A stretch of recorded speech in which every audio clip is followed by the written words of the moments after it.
స్తుతి పాడుటకే బ్రతికించిన జీవనదాతవు నీవేనై.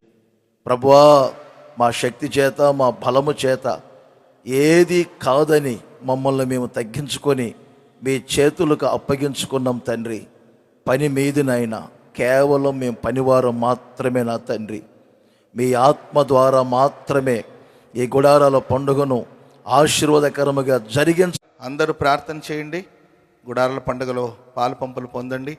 ఈ సంవత్సర గుడారాల పండుగను దేవుడు ఆశీర్వాదకరంగా జరిగించునుగాక.